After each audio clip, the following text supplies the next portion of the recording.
सौराष्ट्र का वो इलाका, 5 सीटें अमरेली की, और वहीं के कांग्रेस के एक उम्मीदवार जो ये कह रहे थे कि मैंने अपना मत डाल दिया है और मुझे पूरा यकीन है कि जिस तरफ मैं चाहता हूँ उसी तरफ जनता जो है वोट डालने वाली है। लेकिन जैसा प्रदीप जी कह रहे थे, अभय जी, उन्होंने कहा कि ये रिजल्ट सबको पता है, और बहुत कम ऐसा होता है कि किसी राज्य को लेकर सामने वाला इतना कॉन्फिडेंट आप होते हैं। और एक आंकड़ा आ गया है, यानी अब तक की जो वोटिंग हुई है, किस हिसाब से हुई है, कितना प्रतिशत हुई है, वो आंकड़ा पहला आ चुका है। मैं आपको दूं वो आंकड़ा, उससे पहले अभय जी मैं चाहती हूँ आप अपना रिएक्शन देते हैं। देखिए, प्रदीप जी ने जो बात कही थी, मैं उसी को आगे बढ़ाते हुए कहता हूं, अगर आम आदमी पार्टी का वोट 15% से कम रहता है तो वो इस चुनाव में ज़्यादा असर नहीं डाल पाएगी। एकमात्र उसका असर होगा भारतीय जनता पार्टी ज़्यादा वोटों से जीतेगी, ज़्यादा सीटें प्राप्त करेगी। लेकिन अगर आम आदमी पार्टी का वोट, जैसा कि हमने अपने सर्वे में दिखाया था कि 22-23% वोट तो हम दिखा रहे हैं उसको, अगर उससे आगे बढ़ता है और वो 25 और उसके पार जाता है तो उसकी एक स्वतंत्र दावेदारी उसमें निकलती है। अगर स्वतंत्र दावेदारी निकलेगी तो फिर राष्ट्रीय राजनीति में एक नई ताकत जो पहले से उभर रही है और भी ज़्यादा मजबूती से उभरेगी, क्योंकि पंजाब चुनाव जीतने के बाद आम आदमी पार्टी एक प्रदेश की पार्टी नहीं रह गई है। तो ये एक देखने वाली बात है, इसके ऊपर हम लोगों को नज़र रखनी होगी। प्रदीप जी, बिल्कुल ठीक बात है। देखिए, आम आदमी पार्टी जो है वो एकमात्र रीजनल पार्टी है जिसकी 2 राज्यों में सरकार है, और देश में कोई ऐसी रीजनल पार्टी नहीं है जो 2 राज्यों में जिसकी सरकार हो।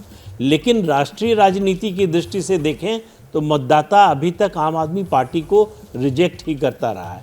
दिल्ली में जहां 70 में 67 सीटें जीतते हैं, वहां 7 में से एक भी लोकसभा सीट जो है लगातार 2 चुनाव में। एक सेकंड रोक रही हूं। विजय रूपाणी कुछ कह रहे हैं, गुजरात के पूर्व मुख्यमंत्री। 2017 के चुनाव कांग्रेस एग्रेसिवली सरकार बनाने के लिए चुनाव लड़ रही थी। पिछले 5 साल में कांग्रेस डूबती नैया बन गई, कांग्रेस खत्म हो गई है। सिटिंग 17 एमएलए कांग्रेस छोड़ गए हैं।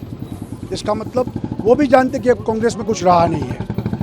अब चुनाव कांग्रेस सिर्फ अपने अस्तित्व के लिए लड़ रही है, चुनाव सरकार बनाने के लिए लड़ रही है। हताश है, निराश है कांग्रेस, और आम आदमी पार्टी तो कांग्रेस का वोट काटेगी, इसलिए वनवे है। लेकिन दोनों ने वायदा तो फ्री में देने की बात की है। वो तो इसलिए कि सरकार बनने वाली नहीं है, तो जो कुछ बोलो, जो कुछ मिल जाए तो करते रहते हैं, बाकी उसमें कोई दम नहीं है। लोग भी जानते हैं कि ये सब अपना जो सरकार बनने वाली नहीं है इसलिए बता रहे हैं, बाकी उसमें कोई दम नहीं है। बीजेपी आज भी मोदी एबीपी न्यूज पर हर बड़ा चेहरा आज आपको दिखने वाला है। पहले फेज की 89 सीटों पर जो वोटिंग जारी है, मतदान चल रहा है, जोरों शोरों से चल रहा है। अर्जुन मोडवादिया कांग्रेस के बड़े नेता है, पूर्व प्रदेश अध्यक्ष है, क्या कह रहे हैं, उनसे भी बातचीत की एबीपी न्यूज ने, सुनिए। जनता का संकल्प है कि इस दफा भारतीय जनता पार्टी को हटाना है, और ये संकल्प की जानकारी भारतीय जनता पार्टी को भी है। इसलिए उन्होंने 1 साल पहले पूरी जो एक सरकार थी, चीफ मिनिस्टर सहित, उसको बदल दी। इतना भ्रष्टाचार के आरोप थे, और ये नई सरकार भी इसी तरह चली है। तो ये बदलाव का मूड है, और ये बदलाव जनता ने मूड बनाया है। ये मूड को हमें आगे ले जा रहे हैं। क्या मजबूरी है मेरी, बताइए। मैं अभी आपको बताती हूँ कि मैंने ओए होए होए होए, नमकीन के चटकारे लेते हुए टकटकी मार के डिबेट शो को पॉज रिपीट कर करके देख रहे हैं जोगिंदर जी।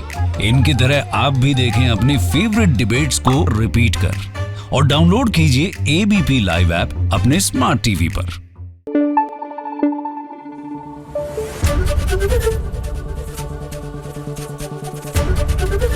एबीपी न्यूज आपको रखे आगे।